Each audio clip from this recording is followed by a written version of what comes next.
Meus prezados e queridos irmãos, nesse momento eu cumprimento a todos com a gloriosa paz do nosso Senhor e Salvador Jesus Cristo. Eu dou graças a meu Deus por mais uma oportunidade que Ele me concede poder voltar a comunicar com cada um de vocês, recuperando aí de uma crise muito forte aí de sinusite, e aí comprometeu a minha garganta, mas hoje eu já estou bem melhor e eu louvo a Deus pela oportunidade. Ainda careço das orações dos irmãos, não estou 100%.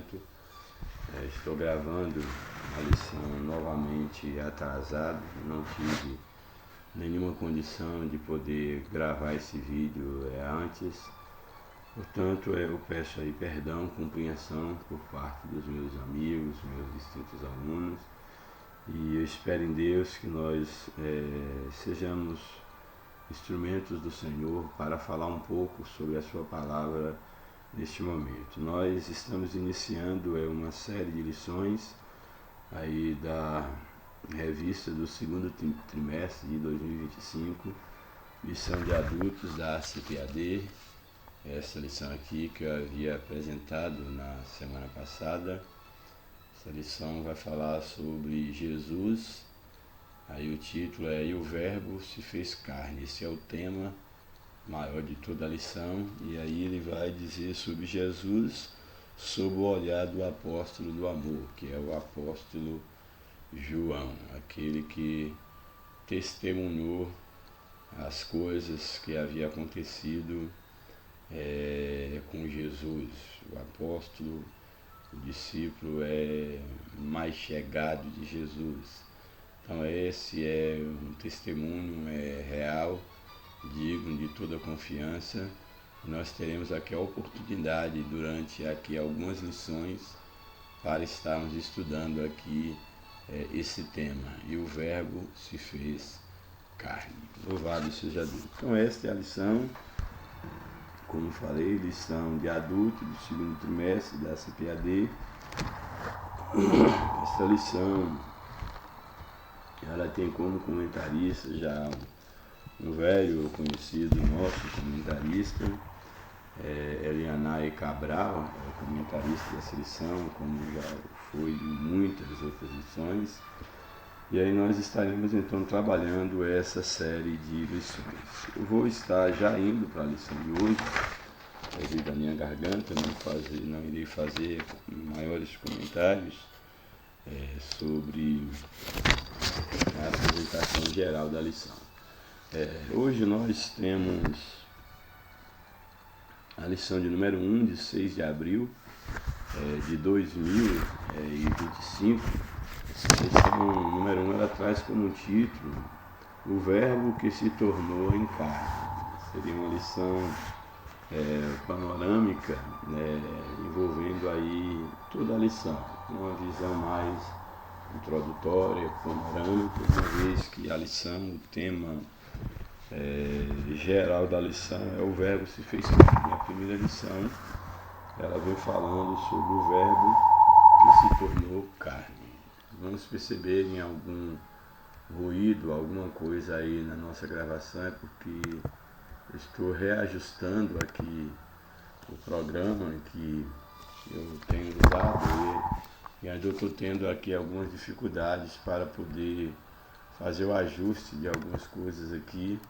Então eu peço aí um pouco de paciência por parte dos nossos irmãos, dos nossos amigos, até que o problema seja resolvido. Também a minha garganta, ela não está favorecendo muito, mas eu espero que minimamente todos possam estar pelo menos entendendo a minha voz, para que a gente tenha aí o mínimo necessário de proveito na nossa gravação. Vocês percebem que estou sem microfone, estou fazendo uma gravação externa mesmo, e a qualidade ela está um tanto quanto diminuiu bastante a qualidade do nosso som, mas eu pretendo que isso seja resolvido.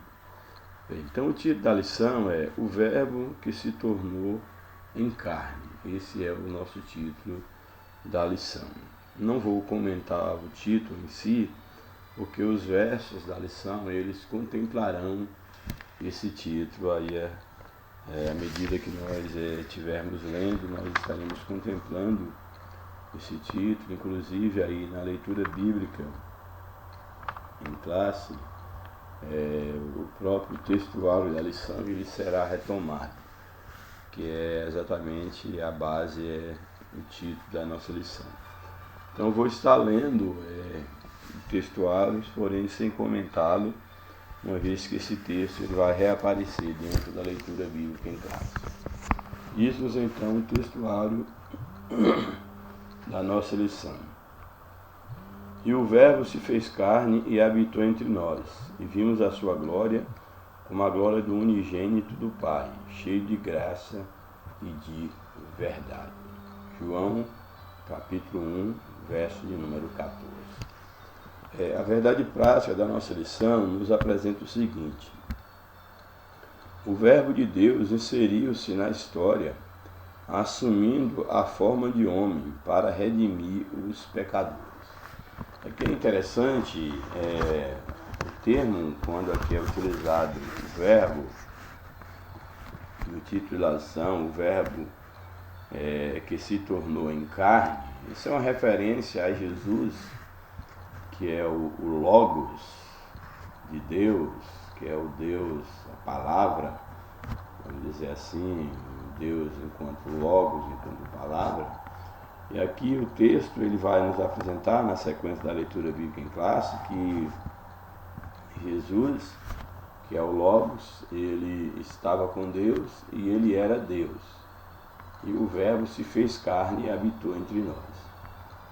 E aqui a verdade prática da lição nos fala exatamente sobre isso, que o Verbo de Deus, que é o próprio Deus, aqui na pessoa de Jesus Cristo, ele inseriu-se na história humana, na história do homem, ao se tornar carne, e ele assumiu uma forma de homem para redimir os pecadores.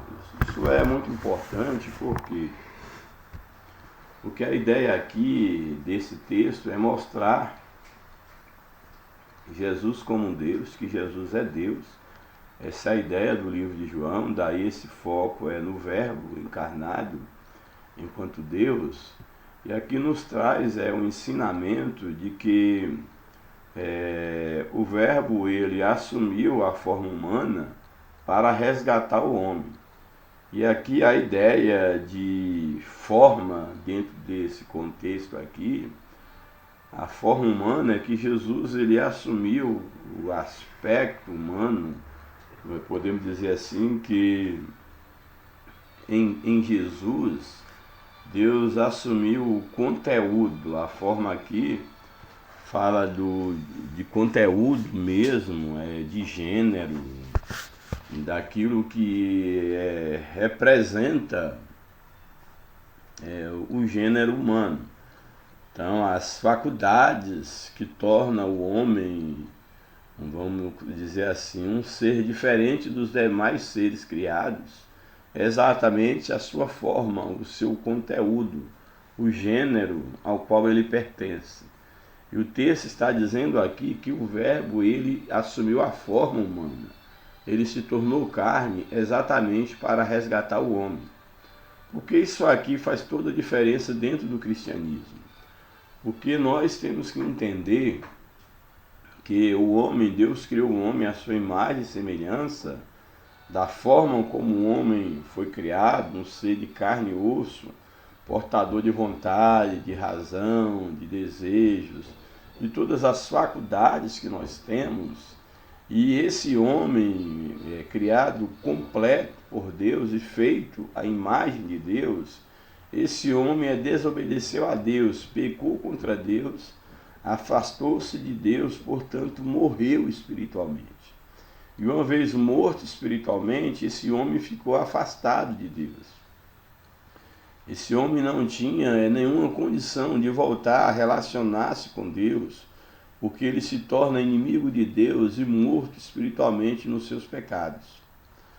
O único meio, a única forma de que esse homem pudesse voltar a relacionar-se com Deus era exatamente que alguém viesse resgatar, viesse pagar o preço estabelecido pelo próprio Deus para o resgate da humanidade, que seria alguém da mesma natureza, alguém de carne e osso, mas que esse alguém ele viesse viver as experiências humanas, porém ele não pecasse contra Deus, mesmo tendo a possibilidade de pecar, de ser tentado, de fracassar, ele mantivesse a sua fidelidade a Deus para que, como um representante da raça humana, ele pudesse pagar o preço pelo pecado do homem.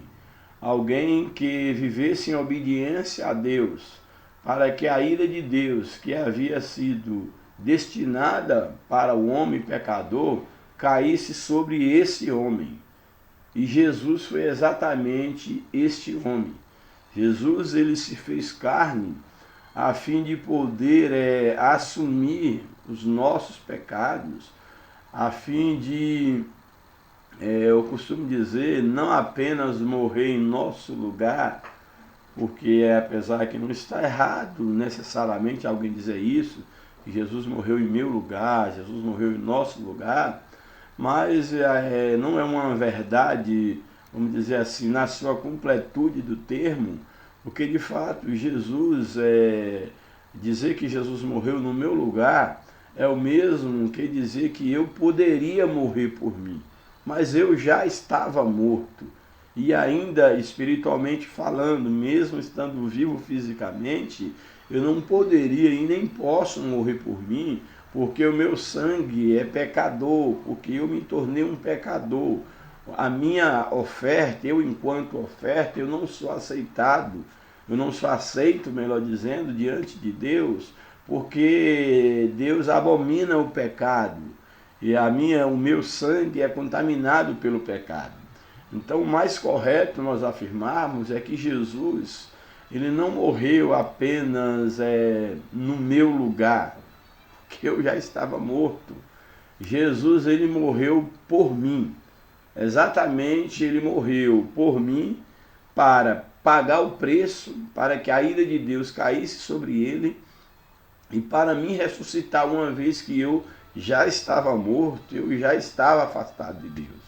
Então é necessário que todos os seres humanos, seja quais forem eles, não importa a sua posição social, financeira, eclesiástica, que você se ache ser um homem, uma mulher de Deus, você não é absolutamente nada se não for através de Jesus Cristo. Tirando Jesus da tua vida, você é um pecador desprezível, condenado ao inferno, afastado da graça de Deus. Então Jesus, ao se tornar homem, quando o verbo se torna carne, ele assume a natureza humana, ele é totalmente homem. Isso significa a forma humana, é que Jesus não era metade homem, ele não era um semideus. Ele se tornou totalmente homem, assumiu a forma humana, mas a fim de que em forma humana ele pudesse experimentar as dificuldades, as tentações, os desafios que o homem enfrentou, mas havia fracassado. Mas ele, sendo o próprio Deus, ele se torna homem para que, como homem, ele pudesse ser obediente ao Pai, a Deus, o qual o enviou, para que dessa forma ele pudesse resgatar o homem do seu pecado. Então a religião, o cristianismo verdadeiro, é a única religião que prega um Deus relacional, um Deus que ele se torna carne. É a única religião que prega a questão do pecado como sendo algo que manchou, afastou o homem de Deus, e assim então colocou o homem na posição de morto espiritualmente. É a única religião que prega a necessidade de um Salvador, e esse Salvador foi o próprio Deus que se tornou carne para poder relacionar-se com o homem. não é um Deus que está na sua posição enquanto transcendente, que cria o homem, mas que não se relacionam com o homem, ou um Deus, como os deuses da mitologia, que tem os mesmos defeitos morais que os homens têm. Deus, ele é um Deus transcendente, está além da criação, mas também, ao mesmo tempo, ele é um Deus imanente, que ele se relaciona com a criação exatamente para salvá-la, para conduzi-la, para que ela não venha a se arruinar e perecer. Então Jesus exatamente o Deus que se encarnou a fim de livrar o homem do pecado. Então o pecado é uma realidade dentro da relação entre Deus e o homem, dentro do cristianismo. A ideia do pecado, ela é algo real, algo que não está presente nas demais religiões. Esse rompimento do homem com o seu Criador, através do pecado, e a necessidade do próprio Deus se tornar carne, vier aqui no mundo, com a natureza humana, morrer, e não só morrer, também ressuscitar, para garantir ao homem a sua relação com Deus. Então, o cristianismo é uma religião histórica, não só histórica no sentido que ela existe na história, mas toda ela está embasada em fatos históricos que registram a queda do homem, a consequência da queda, a multiplicação da raça humana, os pecados do homem, a promessa de um Messias desde a queda, um povo escolhido para essa promessa, alguém que nasceu de um povo histórico que pode ser acompanhado das suas marcas na história. Jesus pertencia a um povo, pertencia a uma família, tinha um lugar geográfico, fez parte de uma história, é um ser que pode ser acompanhado dos seus rastros na história, inclusive a sua morte, a sua ressurreição e tudo aquilo que dizia sobre ele, mesmo antes da sua vinda, milhares de anos antes. Isso foi descoberto pela arqueologia, textos, menções, elementos que diziam respeito às verdades e às promessas envolvendo as escrituras, que toda ela testemunhava acerca da vinda do Messias, do Redentor, que é exatamente o Verbo que se fez carne, assumindo a forma humana para redimir o homem dos seus pecados. Então, em síntese, esse é um resumo da ideia aí da verdade prática, o Verbo se tornando carne, assumindo a forma humana para redimir o homem. A leitura bíblica em classe está no livro de João, o primeiro capítulo de João e os primeiros versos, do verso 1 até o verso de número 14. Esse é um texto bastante conhecido no meu evangelho, como mais um dos textos dentro da minha concepção enquanto um estudioso da Bíblia, um amante da palavra de Deus. Eu julgo ser um dos textos mais profundos que nós temos na Bíblia. E o Evangelho de João, exatamente esse Evangelho faz parte do grupo dos 4 Evangelhos, e ele é considerado como um Evangelho que tem uma visão, uma leitura, um modo de expressão diferente dos outros evangelhos de Mateus, de Marcos e Lucas, que são considerados evangelhos sinóticos, que estão em sintonia, a maneira como Jesus é retratado.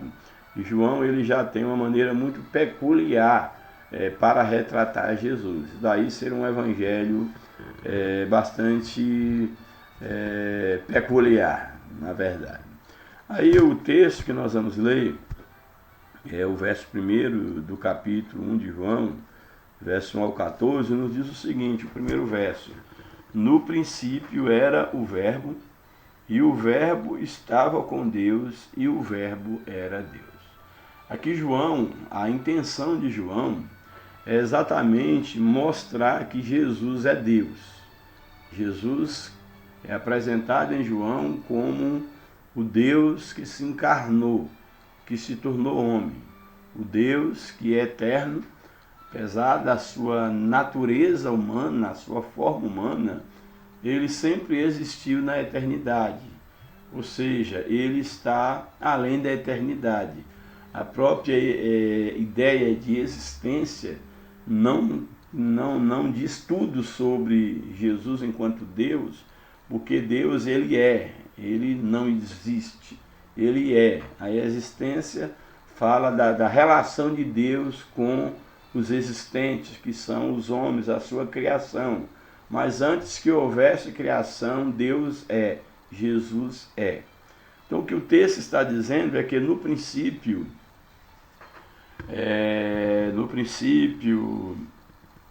de todas as coisas, ou antes que tudo existisse, que se pode tomar no princípio como sendo uma referência no princípio da criação divina, ou como um princípio no sentido de um princípio eterno, que na verdade a gente nem pode chamar de princípio, porque se é eternidade não tem princípio, mas para comunicar conosco, o texto ele vai apresentar isso. Olha, no princípio era o verbo. Então, nos dá a ideia, no começo, quando tudo ainda não existiu, quando começou todas as coisas, Jesus já era. Então, ele está além do tempo, além do princípio. Ele não está preso ao tempo, ele é eterno. Então, o texto vai nos apresentar que no princípio era o verbo, ou seja, no início era o verbo, era o Logos. E o verbo, o Logos, ele estava com Deus. Então, aqui, referindo a Jesus, está dizendo que no princípio, Jesus era o Logos, a palavra, o verbo. E esse verbo, Logos, ele estava lá com Deus no princípio, antes de que todas as coisas foram criadas. E o verbo Logos, ele era Deus. Não diz que ele era um Deus, diz que ele era o próprio Deus. Então, no princípio era o verbo estava com Deus e o verbo ele era Deus, e não era um Deus. Essa é a identidade de Jesus enquanto Deus. Aí verso 2, ele, o verbo, ele estava no princípio com Deus. Aqui, gente, nós já temos o vislumbre da Trindade. Apesar de que aqui não está falando da pessoa do Espírito Santo, mas em outro momento João vai tratar sim sobre a pessoa do Espírito Santo, para aqueles que dizem que João não fala do Espírito Santo, porque ele começa só a falar do verbo encarnado de Deus, é porque o objetivo de João, nesse momento aqui, é apresentar Jesus como um Deus, não é falar sobre a Trindade, não é falar sobre o Espírito Santo. Mas o Espírito Santo ele já está registrado desde lá de Gênesis. O Espírito de Deus pairava sobre as águas. Em outros momentos, inclusive no livro de João, ele vai dizer sobre o novo nascimento, que aquele que nasce de novo é nascido do Espírito. Quem é o Espírito? O Espírito Santo. Então João fala sobre o Espírito Santo. Mas nesse momento aqui, a ideia é mostrar exatamente Jesus como Deus. Daí essa citação, olha, ele estava no princípio com Deus. Ele quem? Jesus, que é uma das pessoas da Trindade. Verso de número 3. Todas as coisas foram feitas por ele. Ou seja, todas as coisas foram feitas pelo Verbo, pelo Logos divino, por Jesus. E aqui é importante nós observarmos, porque lá em Gênesis, quando vai registrar a criação, Jesus vai dizer, por exemplo, quando do momento da criação do homem, façamos o homem, a nossa imagem segundo a nossa semelhança. Então a ideia ali do façamos já mostra que havia um conselho, havia mais de uma pessoa, quando do momento da criação do mundo e da criação do homem, falando mais especificamente, que é o que nos interessa aqui na lição. Então, se há essa expressão de Deus no plural, Elohim, e aqui está, façamos, já temos a ideia de que havia ali mais de uma pessoa. E o texto está dizendo exatamente isso aqui, que todas as coisas foram feitas por ele, ou seja, Jesus, o Pai, o Filho e o Espírito Santo já estava desde o início, eles são desde o início, ou ele é desde o início, já que não são três deuses, mas é um Deus triuno, ele está desde o princípio. Portanto, todas as coisas foram feitas por ele, e sem ele nada do que foi feito se fez. Ou seja, a criação, o homem enquanto uma criação especial, nada disso existiria sem Jesus. Verso 4, nele, em Jesus, estava a vida, e a vida era a luz dos homens. Então, Jesus aqui, o homem que estava em treva, nas trevas do pecado, ele agora recebe de Deus o presente do seu Filho, do próprio Jesus, enquanto Filho, no tocante a essa relação de salvação entre Deus e a humanidade perdida. Aí nós temos, a nível didático, essa apresentação do ministério do Pai, enquanto Criador e aquele que dirige a história, prometendo ao homem uma restauração pós-queda. E depois nós temos o momento da manifestação do ministério do Filho enquanto redentor da humanidade. E agora nós temos o ministério do Espírito Santo enquanto aquele que aplica a obra da redenção na vida do homem. Daí essa divisão de Pai, Filho e Espírito Santo, só para uma compreensão didática da relação de Deus com a sua criação, em especial o homem. Mas não quer dizer com isso que sejam três deuses e que em algum momento da história Jesus não existia, que o Espírito Santo não existia. É claro que isso está além da compreensão humana, porque isso faz parte não da razão humana, do logos humanos, o entendimento. Isso está no campo do logos divino, da razão divina, da compreensão divina.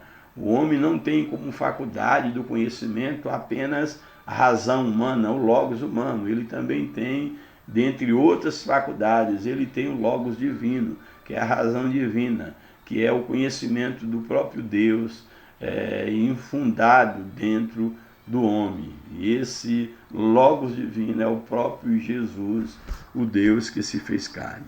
Portanto, em Jesus, nele, estava a vida, e a vida era a luz dos homens. Então o homem havia morrido por causa dos seus pecados, mas em Jesus estava a vida, que o homem precisava. E essa vida é exatamente a luz que ilumina, que tira as trevas do pecado para trazer o homem de volta para Deus, que é o Pai das luzes, que é o Deus da luz.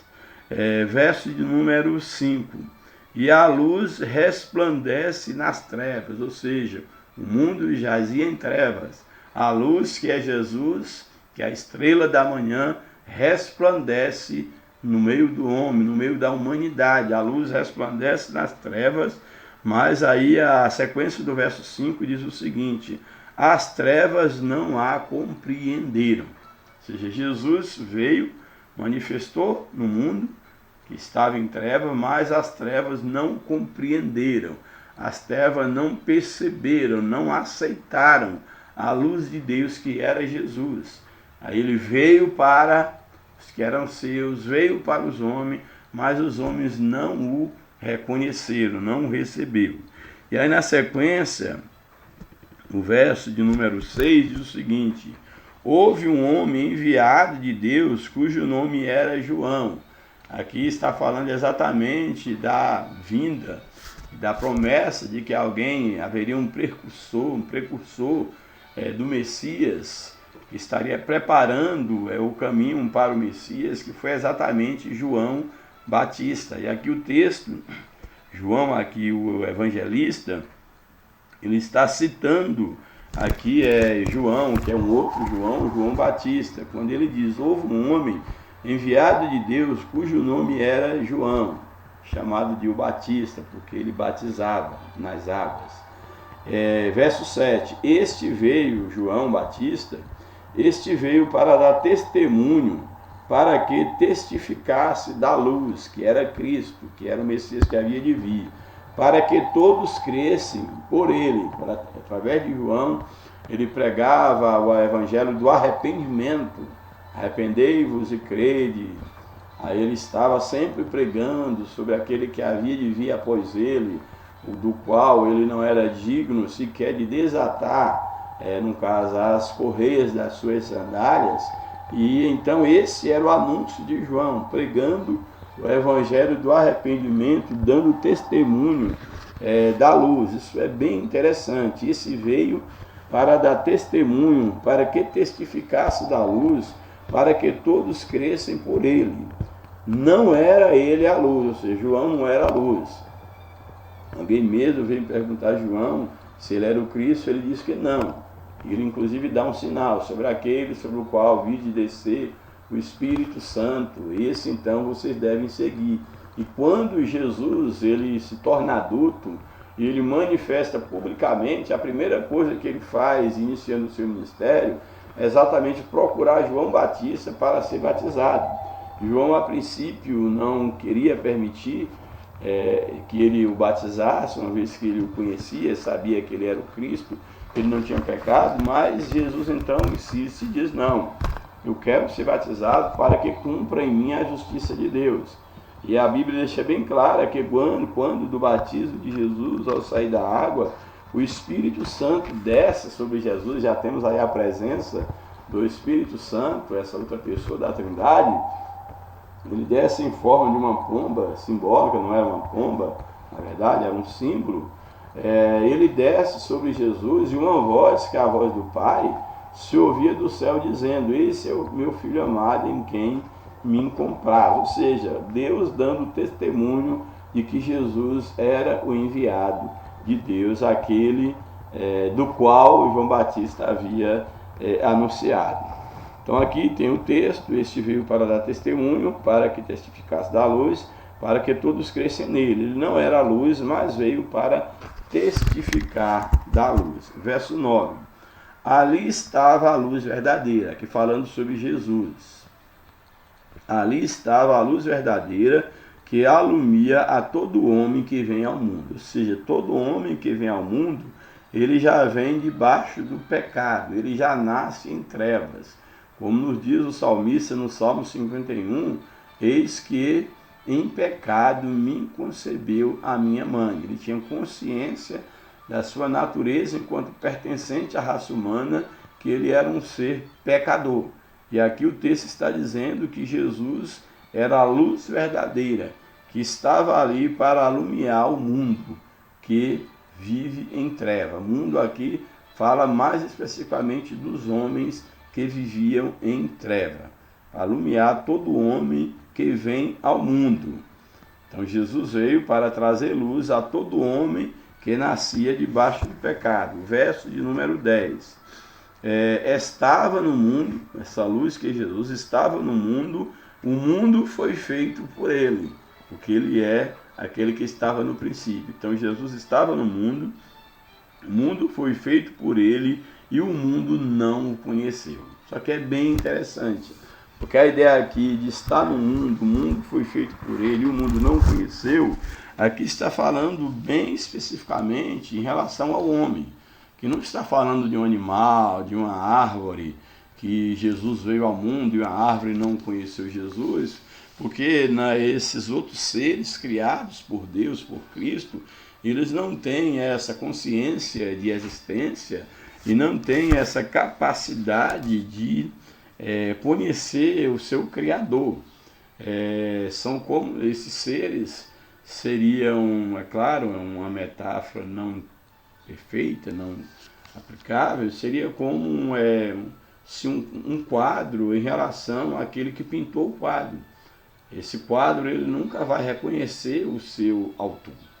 Mas aqui é interessante que está falando sobre a humanidade, sobre o homem, um ser dotado de potencialidades, dentre elas a capacidade de raciocinar, a razão, a fé, a vontade, emoções, etc, etc. E o texto está dizendo que ele estava no mundo, ou seja, estava ali entre os homens, o mundo, os homens foram feitos por ele, mas o mundo não o conheceu. Então aqui é bem significativo, porque Deus, ao criar o homem, a Bíblia diz que ao virar da tarde, Deus vinha comunicar com o homem. Deus vinha conversar com o homem, essa era uma prática habitual. Todos os dias Deus se comunicando com o homem, e o homem conhecia muito bem a voz de Deus e quem era Deus.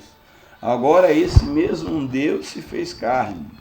Ele estava entre os homens, mas os homens não o conheceram. Porque isso aqui é importante. É para mostrar exatamente que o pecado afasta o homem de Deus, e o homem ele não pode chegar-se a Deus, ele não pode conhecer a Deus por conta própria. Aqui é bem interessante nós observarmos, aqui eu não estou defendendo de uma maneira cegamente nenhuma ideologia teológica da questão de uma depravação total a ponto de que no homem não há nenhum bem algum, que a imagem de Deus foi totalmente perdida e é que Deus já tem aqueles predestinados para o conhecer e outros não sabem por que razão Deus não predestinou. Não estou defendendo isso. O que estou colocando aqui, isso é comum, apesar das linhas aí, as duas grandes correntes teológicas, o arminianismo, o calvinismo, que todas elas têm sim um respaldo bíblico. Agora, a forma como elas são compreendidas é que é preciso a gente ter um certo cuidado, porque uma não exclui necessariamente a outra. Eu acho que o problema está no foco da leitura em que faz dos textos que embasam essas correntes teológicas, e eu não sou adepto, não sou escravo de nenhuma corrente teológica e nem ideológica, mas o que o texto aqui nos dá a entender é que, de fato, mesmo Deus estando entre os homens através de Cristo, que é o Verbo encarnado, o homem não o conheceu. Isso quer dizer o quê? Num sentido geral da Bíblia, da relação do homem com Deus, num contexto não apenas específico de um verso pincelado num canto ou no outro. Isso quer dizer que, de uma forma geral, o homem pecou contra Deus, o homem morreu espiritualmente, o homem ficou em trevas e ele não tem, por conta própria, nenhuma possibilidade de voltar-se para Deus, porque ele morreu espiritualmente. Morto espiritualmente, ele perdeu a visão, ele ficou em trevas. Então Jesus ele vem exatamente o quê? Para trazer luz às trevas e para ressuscitar o homem espiritualmente, para dar vida ao homem, para que o homem possa agora, uma vez que todos os filhos de Deus foram mortos pelo pecado original, agora todos esses filhos mortos, e Deus não é Deus de morto, todos esses seres, eles têm a oportunidade de poderem agora viverem novamente através do novo nascimento em Cristo Jesus, que foi para isso que ele veio, para que eles agora sejam adotados na família espiritual de Deus. Não são apenas agora filhos carnais, que todos os filhos da carne pecaram e morreram espiritualmente, se afastaram de Deus.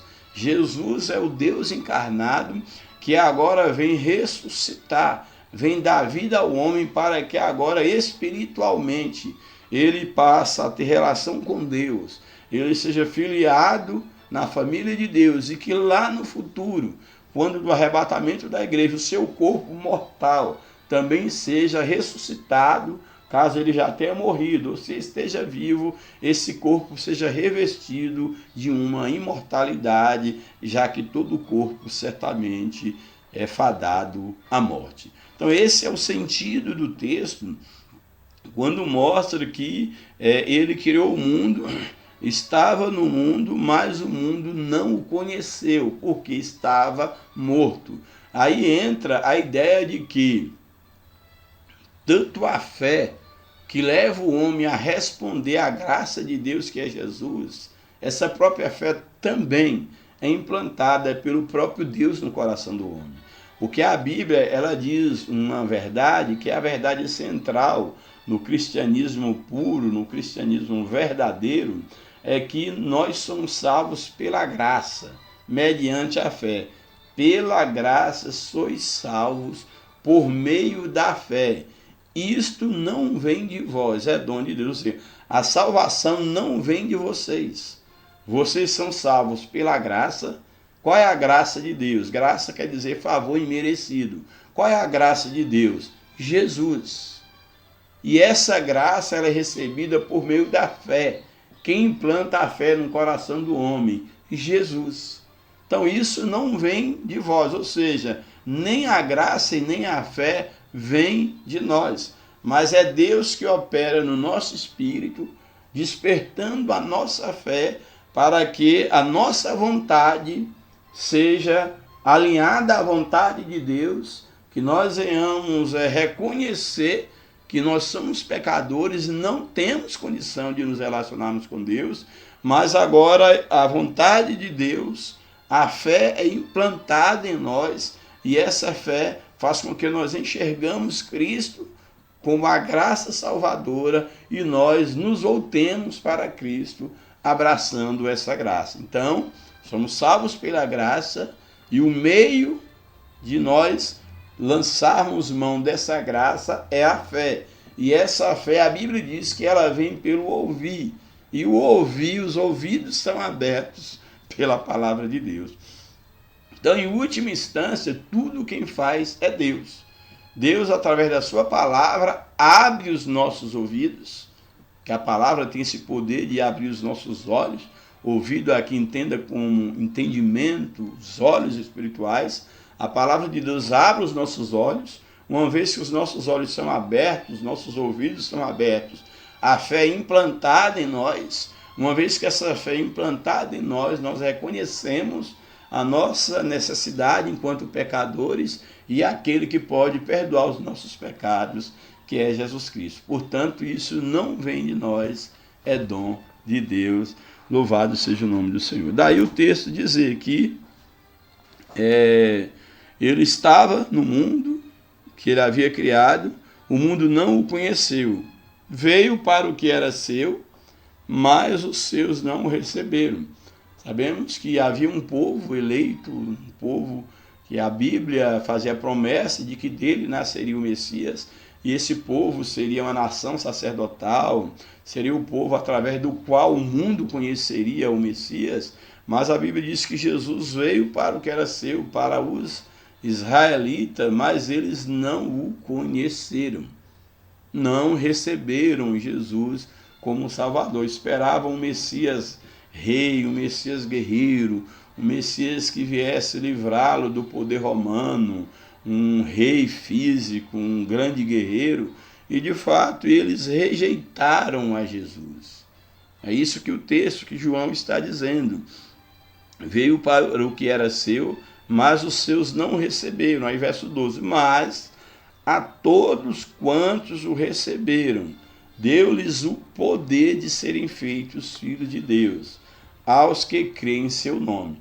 Ou seja, aqui João está dizendo que a nação de Israel rejeitou a Jesus, mas como a obra de Cristo não é vã, Cristo não veio em vão, ele veio cumprir, ele veio pagar o preço pela humanidade. Israel seria apenas o meio pelo qual o Cristo seria apresentado às nações, e será no futuro. Momentaneamente Israel ficou à parte das promessas de Deus, porque ele rejeitou, e aí entrou-se o tempo dos gentios, o tempo chamado a dispensação da graça, para aqueles que são dispensacionalistas. Então o que nós temos aqui é que ao Israel rejeitar a Jesus, a Bíblia diz que todos quantos, esse todos refere-se a todos aqueles que não são da nação de Israel, e também israelitas, que muitos se converteram e convertem e reconhecem que Jesus é o Messias, apesar dos seus pais o terem rejeitado. Então aqui o texto está dizendo, mas a todos quantos, esse todos, tanto grego quanto judeus, tanto gentios quantos judeus, todos quantos, aí é a humanidade, mas a todos quantos o receberam, deu-lhes o poder de serem feitos filhos de Deus. Esse é um texto muito importante, porque aqui o texto ele não está dizendo alguns eleitos, alguma casta que o recebeu, mas todos quantos o receberam, mostrando que de uma certa forma, apesar de que o homem ele não tem nenhuma participação na salvação, porque tudo vem da parte de Deus, mas a vontade do homem ela não é anulada. Deus não salva alguém contra a sua vontade, não. Você é eleito, então você tem que se converter, não é isso. Porque o texto está dizendo todos quanto receberam. A ideia de receber envolve uma vontade, envolve uma decisão. Então, de uma maneira ou de outra, o homem ele tem o poder de decidir, de querer ou não. Porque o texto está dizendo todos quanto receberam. Isso envolve o quê? Um ato de vontade. Agora que Deus trabalha na vontade do homem, eu não tenho nenhuma dúvida. Eu não vou ser cego, um arminianista cego, para dizer que Deus ultraja ou que a vontade do homem ela é fundamental, ela quem leva o homem a Deus. Não vou ser cego dessa forma. Eu sei que de alguma forma o Espírito Santo ele fala no espírito do homem e a vontade do homem ela é despertada, ela é alinhada com a vontade de Deus, que a Bíblia diz a vontade de Deus é que todos os homens se salvem, nenhum venha a perecer. Então, nesse sentido, o Espírito Santo ele toca na vontade do homem e compete ao homem responder a esse toque de Deus de maneira positiva ou não. Porque é isso que o texto está dizendo, mas todos quantos o receberam, que receberam a Cristo, reconheceram-se pecadores e se voltaram para Cristo, para que toda a obra fosse realizada por Cristo, a esse deu-lhes o poder de serem feitos filhos de Deus, a saberem, os que creem em seu nome, os que creem em Jesus Cristo. Aí o verso 13 nos diz o seguinte: os quais, esses que creram, que recebeu o poder de serem feitos filhos de Deus, não nasceram do sangue, ou seja, não voltaram para Deus através do sangue, ou seja, de uma origem humana. Por quê? Porque o homem ele já havia pecado contra Deus, ele já estava morto espiritualmente, ele não tinha como voltar para Deus. Aí o texto dizer que esses não nasceram do sangue, nem da vontade da carne, nem da vontade do varão. Não foi uma decisão, ele por conta própria passaram a relacionar-se com Deus, a terem vida eterna pela sua própria vontade, porque os seus pais o geraram com capacidade para isso. Não, o texto está dizendo, esses não nasceram do sangue, nem da carne, mas da vontade, nem da vontade do varão, do homem, mas da vontade de Deus. Ou seja, Deus é quem tomou a iniciativa de dar ao homem, dar a todos quanto receberam a oportunidade de um novo nascimento, uma nova geração, de serem adotados na família de Deus. Então isso quer dizer que o próprio Deus estava reconciliando através de Cristo o homem consigo mesmo, ou seja, o homem feriu a Deus, naturalmente ele feriu a Trindade, da qual Cristo pertence, Deus vem através de Cristo e ele mesmo, no seu sangue, ele faz a reconciliação com ele mesmo, uma vez que ele é Deus, louvado seja o nome de Jesus. Então tudo é dele, por ele e para ele. Aí o verso 14, e o verbo se fez carne e habitou entre nós, aquilo que nós vimos na leitura do texto áureo da nossa lição. Então, diante dessa realidade da vinda de Jesus para redimir o homem, aí João conclui, e o verbo se fez carne, e Deus logo se fez carne, e habitou entre nós, e vimos a sua glória, ou seja, aqueles que foram alcançados por Deus, aqueles que tiveram os olhos abertos, aqueles que receberam o poder de serem chamados filhos de Deus, todos quanto a fé permitiu que essa fé fosse gerada em seus corações, que foram alcançados pela fé, que tiveram a sua vontade alinhada à vontade de Deus, e que o Espírito de Deus começou toda a obra na sua vida, eles perceberam a presença de Cristo, que aqui diz exatamente aqueles que se tornaram filhos de Deus, aos salvos, aos cristãos. E aqui não estou falando a religiosos, estou falando aos que são verdadeiramente filhos de Deus. Eu gosto de deixar sempre bem claro, filho de Deus é uma coisa, cristão, evangélico, católico, espírita, é outra coisa. Jesus não veio aqui para resgatar ou formar religião, religiosos. O que Cristo, quando esteve aqui na terra, ele veio fazer discípulos, ele veio montar a sua igreja, o seu corpo, membros do seu corpo. Então todos aqueles que perceberam Jesus como a luz de Deus que brilha nas trevas, que o Verbo se fez carne e habitou em seu coração, todos aqueles que reconhecem essa verdade, eles verão a glória de Deus através do Cristo que salva. Como o texto está dizendo, o Verbo se fez carne, habitou entre nós e vimos, João viu e nós também vimos, no momento da nossa convenção, vimos a sua glória como a glória do unigênito do Pai. João viu a glória de Jesus quando lá da transfiguração, ele de fato, é um testemunho que ele está dando, ele viu Jesus transfigurado, ele viu que aquele Jesus era de fato o Deus entre os homens. E ele aqui está testemunhando da sua experiência, mas apontando para o futuro, para todos aqueles que um dia a glória de Cristo há de resplandecer em seus corações, para que eles tenham o poder de serem feitos filhos de Deus. Olha que interessante essa leitura. E o Verbo se fez carne e habitou entre nós, João está testemunhando, e vimos a sua glória como a glória do unigênito do Pai. Qual a ideia aqui de unigênito? Unigênito aqui não tem a ideia de primogênito, de primeiro filho.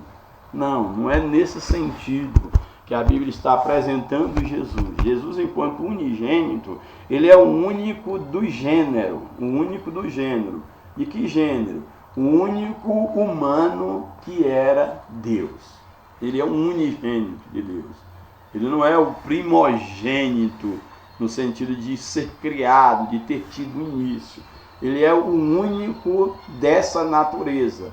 O único humano que era totalmente humano, mas também totalmente Deus. Ele é o único do gênero. Aí a ideia de unigênito, seja, do gênero no sentido de ser gerado por Deus, vamos dizer assim, mas não a geração no sentido de uma existência, passar a existir num tempo, não ter existência, ou fazer parte da existência, como toda a existência está no tempo e no espaço. Mas a ideia aqui é mostrar esse relacionamento de Deus com a humanidade, mostrando um único desse gênero, que é Deus, totalmente Deus, mas também totalmente homem. O unigênito de Deus, o único desse gênero, dessa natureza, com essa forma, totalmente humano e totalmente Deus, é Jesus Cristo. Portanto, ele é o unigênito, Filho de Deus. Filho aqui diz respeito exatamente essa relação que Deus passa a exercer no trato com a humanidade, no processo de salvação. Então Jesus agora ele se torna filho nesse aspecto relacional quanto ao ministério do Pai, do Filho e do Espírito Santo, mas isso não quer dizer que em um tempo na eternidade Jesus não existia, porque a própria ideia de existência não cabe a Deus. A existência é uma questão de tempo e espaço, de localização, de momento em que algo passa a fazer parte de uma realidade. Porém, Jesus, o próprio Jesus, em Isaías, ele é apresentado como sendo o Pai da eternidade, ou seja, ele não tem início e nem fim. Porém, no tocante à obra salvífica, nós temos aqui que Jesus é o unigênito do Pai. E ele seria, nesse sentido de criação, primogênito no aspecto de ser não só o primeiro criado com essa natureza, mas ser o único do gênero. Daí ele ser unigênito do Pai, ou seja, o único com uma natureza totalmente homem e totalmente Deus. Portanto, vimos a sua glória como a glória do unigênito do Pai, cheio de graça e de verdade. Ou seja, a graça aqui é a virtude, são os atributos de Deus na sua totalidade, cheio de graça, tendo os atributos de Deus, e cheio de verdade, sendo perfeitamente Deus. Louvado seja o nome do Senhor. Sei que tem coisas que vão além da nossa compreensão, mas essa é uma leitura que eu vejo plausibilidade no texto. Bem, agora eu vou apresentar a lição, aí ler e pontuar alguma coisa que houver necessidade. Comentário e introdução. Nesse trimestre vamos estudar o Evangelho de João. Em comparação com os outros 3 evangelhos, Mateus, Marcos e Lucas, o de João destaca-se especialmente por centrar-se no ministério de Jesus em Jerusalém. O autor desse evangelho, o apóstolo João, redigiu este valioso documento com a intenção de revelar a singularidade da natureza divina de nosso Senhor e, ao mesmo tempo, encorajar a fé dos seus discípulos. Que possamos também ser fortalecidos e inspirados na fé em Jesus Cristo, nosso Senhor e Salvador. Então, essa é a intenção do apóstolo João. Primeiro tópico, o Evangelho de João. Primeiro subtópico, a autoria e data do Evangelho. O apóstolo João é o autor do Evangelho que leva o seu nome. A confirmação da sua autoria encontra-se no próprio texto, lá em João, capítulo de número 21, capítulo 21, versos 20 e 24. João 21, verso 20 e verso 24. Pedro voltou-se, aqui fala já depois aí da experiência de Jesus ressuscitado, da restauração de Pedro após haver negado a Jesus. Então aqui o verso 20 diz: Pedro voltou-se e viu que o discípulo a quem Jesus amava, que a gente sabe que é João, aqui o evangelista, o discípulo a quem Jesus amava, o seguia. João seguia Jesus. Este era o que estivera ao lado de Jesus durante a ceia. Foi João, esse discípulo, que perguntara: Senhor, quem irá te trair? Quando Jesus disse que um de vós há de me trair, o discípulo amado João fez essa pergunta: quem haveria de o trair? Quando Pedro viu, perguntou: Senhor, e quanto a isso? Ou seja, o que acontecerá a João? Que era a questão que Deus havia falado sobre a questão do fim de alguns discípulos, e aí ele perguntava, de Pedro em especial, e ele perguntava em relação a João, o que será dele? E aí Jesus vai fazer uma série de ensinamentos. Aí o verso 24 diz o seguinte: este é o discípulo que dá testemunho dessas coisas e que as registrou. Então, aqui, quando ele diz este é o discípulo, ele está dizendo em relação ao discípulo amado, que no contexto maior e nos outros evangelhos fica bem claro que esse discípulo é João. Então, aqui João, ele não está usando eu sou o discípulo, mas aí de uma forma modesta ele diz, este, falando em relação a ele mesmo, ele está testificando que o que ele escreveu é verdade, ele viu essas coisas, ele andou com Jesus. Aí ele vai dizer, este é o discípulo que dá testemunho dessas coisas, que testemunhou essas coisas que eu estou vos ensinando, que o verbo se fez carne, tudo isso. Então, esse é o discípulo que dá testemunho dessas coisas e que as registrou, que as escreveu. Sabemos que o seu testemunho é verdadeiro. Aí a modéstia de João, o seu testemunho desse discípulo, ou seja, testemunho de João, o que ele falava era um testemunho verdadeiro, digno de confiança. Louvado seja Deus. Então, a confirmação da autoria encontra-se aí no próprio texto que nós lemos, e também nos escritos dos denominados pais da igreja. Vai também falar sobre João enquanto escritor desse livro que leva o seu nome.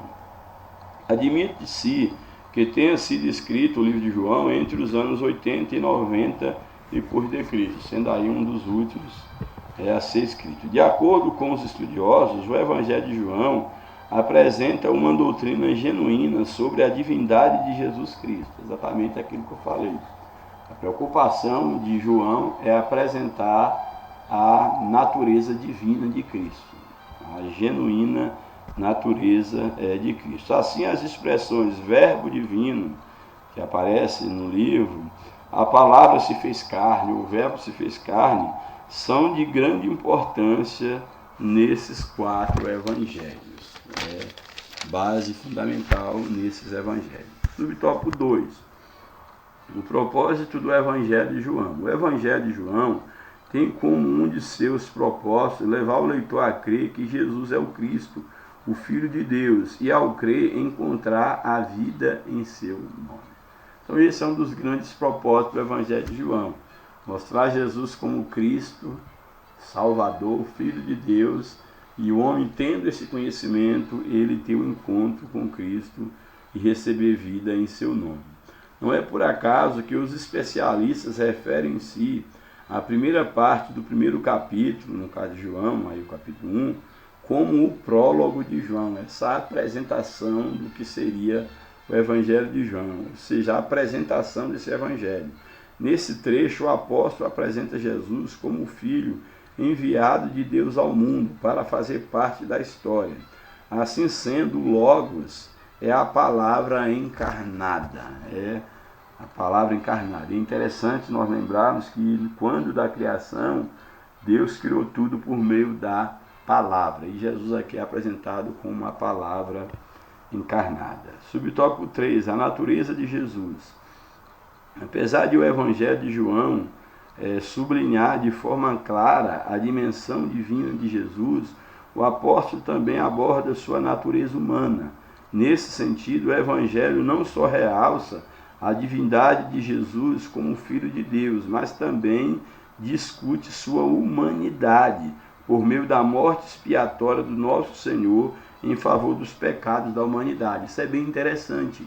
João ele não apresenta apenas a divindade de Jesus, ele apresenta um Jesus homem que se fez carne, que morreu, que sofreu, que resgatou a humanidade através do seu sangue. Isso é bem interessante. É um Jesus Deus e um Jesus homem. Então a humanidade de Jesus ela é apresentada de forma bem clara no Evangelho de João. Nós vamos ver isso no decorrer das demais lições. Em João, tanto a divindade quanto a humanidade de Jesus são afirmadas. Tópico 2 da lição, Jesus, o Verbo de Deus. Primeiro subtópico, a revelação que ultrapassa o passado. Quando o apóstolo João redigiu a introdução do primeiro capítulo do seu Evangelho, no princípio era o Verbo, quando ele escreveu, é provável que tenha como referência Gênesis 1, que no princípio criou Deus os céus e a terra. Então aqui, segundo o comentarista, quando João ele coloca no princípio era o Verbo, a ideia aqui de João é colocar que no princípio, esse princípio é um princípio, vamos dizer assim, ele tem em mente, segundo o comentarista, um princípio cronológico, ou seja, aquele princípio quando da criação lá de Gênesis, no princípio criou Deus os céus e a terra. Então quando João diz no princípio era o Verbo, é para mostrar que no princípio Jesus já estava ali. Essa é uma leitura que eu acho bastante interessante aqui do comentarista. João tinha em mente o princípio lá o livro de Gênesis, capítulo 1, verso de número 1. Mesmo porque os escritores sagrados do Novo Testamento, nenhum deles escreveram ignorando as escrituras de então, que era exatamente o Antigo Testamento. Esse primeiro versículo do Evangelho mostra que o Verbo é Deus no princípio, possuindo assim uma existência infinita. A própria ideia de existência, o termo em si é meio, filosoficamente falando, ele é meio complicado, porque uma existência infinita, uma existência eterna, se falar de existência eterna, é algo meio paradoxal. Mas é claro que a gente sabe que a linguagem ela não dá conta de traduzir o intraduzível, que é como pode um Deus eterno existir ou fazer parte da existência humana localizada. Essa seria a ideia. Então, o verbo de Deus, no princípio, possuindo assim uma existência infinita, ou seja, não tendo começo nem fim. Que não é nem a ideia do infinito. O infinito ainda é pouco, porque o infinito algo pode ter sido criado e ser infinito. Como, por exemplo, o homem foi criado, alma vivente, mas ele teve um princípio, mas ele é infinito, ou seja, ele é imortal. Vamos dizer, mesmo morrendo fisicamente, ele não deixará de existir. Então, nesse sentido, ele seria infinito, mas infinito e eterno não são as mesmas coisas. Então, aqui há uma leve contradição quando falam existência infinita. Seria talvez a expressão correta, meio que paradoxal, que é muito paradoxal, seria uma existência eterna, o que dentro do logos humano é incompreensível. Então, a ideia da existência infinita seria não ter começo nem fim. Assim, muito além do passado, então aqui a ideia do texto é mostrar que uma revelação que ultrapassa o passado, não ficou no passado. Jesus não está ligado ao passado, não está preso ao passado, nem ao presente, nem ao futuro. Ele é atemporal enquanto Deus, não está no tempo. Ele é o Pai da eternidade.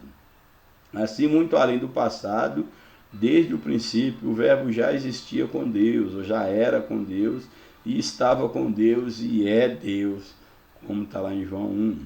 Subtópico 2. A natureza fundamental do verbo. Tal como Deus é eterno, também o verbo o é. Mais adiante, em Apocalipse, o apóstolo João descreve o verbo como sendo o alfa, o primeiro, e o ômega, que é a última letra aí do alfabeto grego, o alfa e o ômega, o princípio e o fim. Diz o Senhor o que era, o que há de vir, o Todo-Poderoso. Então ele era e há de vir, ou seja, está além do tempo. Assim, conforme seu evangelho, o evangelista apresenta Jesus como o Logos de Deus, a palavra encarnada que habita entre os homens. Portanto, enquanto o verbo encarnado, Jesus é reconhecido por muitos e adorado como Deus, o Deus entre os homens. Subtópico 3. No princípio era o verbo. Conforme já referimos, no grego do Novo Testamento, a palavra que se traduz por verbo é o logos, e significa palavra. Então, logos, verbo, palavra, são esses sentidos aí desse termo, grego logos, verbo ou palavra. O conceito de logos traz consigo a noção de expressão tanto da razão, logos tem um sentido de expressão da razão quanto da linguagem. A expressão logos tanto fala da razão como fala também da linguagem de um modo geral. Então, tanto a razão quanto a linguagem são manifestações do logos. No caso, o logos humano, e aqui nós temos o logos divino, a razão divina, a linguagem divina, podemos dizer assim. Nesse sentido, a forma mais adequada de compreender esse termo relaciona-se com as maneiras pelas quais Deus se manifestou ao ser humano. Então, as maneiras, ele manifestou através da linguagem, através da palavra, através da razão, através de um ser, através de um homem, Deus que se tornou homem para ser entendido pelo homem. Assim, o conceito mais apropriado para logos encontra-se em Jesus, que representa a expressão da divindade, a revelação de Deus. Não teria outra forma de Deus relacionar-se com o homem a não ser tornando-se homem em Jesus Cristo. Último tópico, a encarnação do verbo. Lembrando que quando nós estamos falando da encarnação do verbo, a encarnação, dentre outras doutrinas bíblicas, são os grandes mistérios do cristianismo. São coisas que estão além da razão humana, são coisas que são entendidas e abraçadas pela fé. São os chamados absurdos do cristianismo, os absurdos de Deus.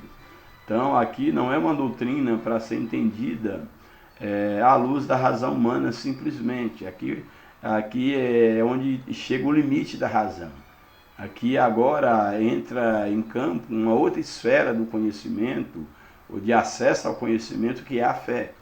O homem não é constituído apenas de razão. O homem não só tem a esfera de razão para conhecer, ele também tem a esfera da fé. A fé é um outro lado, é uma outra forma de conhecimento. Nós não podemos ser ignorantes a querer aceitar apenas aquilo que a razão dá conta, porque existem os limites da razão. A razão não dá conta de tudo. Então, quando a razão não dá conta, aí entra a fé, aí entra o Logos divino, louvado seja Deus. Então, a encarnação do Verbo, a manifestação do Verbo e a luz do mundo. João identifica Jesus como o Criador de todas as coisas, mediado pelo Pai, através do poder da sua palavra. A seguir, ele faz uma distinção entre luz e trevas. As trevas simbolizam a obscuridade espiritual provocada pelo pecado, como já falei. No entanto, Deus enviou João Batista para testemunhar e proclamar sobre a luz, que seria Cristo. A verdadeira luz é Cristo, que foi anunciada por João Batista, mas que os homens decidiram rejeitar, que é a expressão, os que eram seus, o rejeitaram. Subtópico 2, o privilégio de nos tornarmos filhos de Deus. Enquanto Israel rejeitou a bênção da salvação, através da obra do Calvário, Deus ofereceu a todas as pessoas, independentemente de sua raça, etnia ou língua, Deus ofereceu a oportunidade de se tornarem filhos de Deus pela fé no nome de Jesus, como nós lemos lá em João 1, 12 e 13. Tanto os judeus quanto os gentios, a luz manifestou-se para revelar, tanto a judeus quanto a gentios, a luz manifestou-se para revelar o plano divino de redenção a toda a humanidade. Assim, aos gentios foi assegurada uma herança de filiação divina através do amor do Pai. O próprio Deus nos amou, sendo nós ainda pecadores. Portanto, como crentes em Cristo, temos o privilégio de sermos chamados filhos de Deus. Louvado seja o nome do Senhor para sempre. Por fim, nós vamos para o último subtópico da lição. A manifestação e a habitação do Verbo. A frase, o Verbo se fez carne, sugere a humanização de Deus. Deus se tornando humano. É o primeiro, o unigênito, o único dessa espécie. Um Deus que se torna homem para poder redimir o homem. Portanto, o Verbo se fez carne, sugere a humanização de Deus que passou a viver entre os homens. O termo verbo possui uma conotação muito mais rica e profunda do que qualquer conceito filosófico, já que o grande termo que gera toda a filosofia é exatamente o logos, o verbo. Logos é a palavra dos estudos filosóficos. Porém, aqui está dizendo que o verbo logos, aqui divino, ele vai bem além de qualquer conceito filosófico. Deus entrou na história. É bem importante isso. Deus, ele entrou na história humana. Ele não é criado da história, ele entrou na história para mudar a história.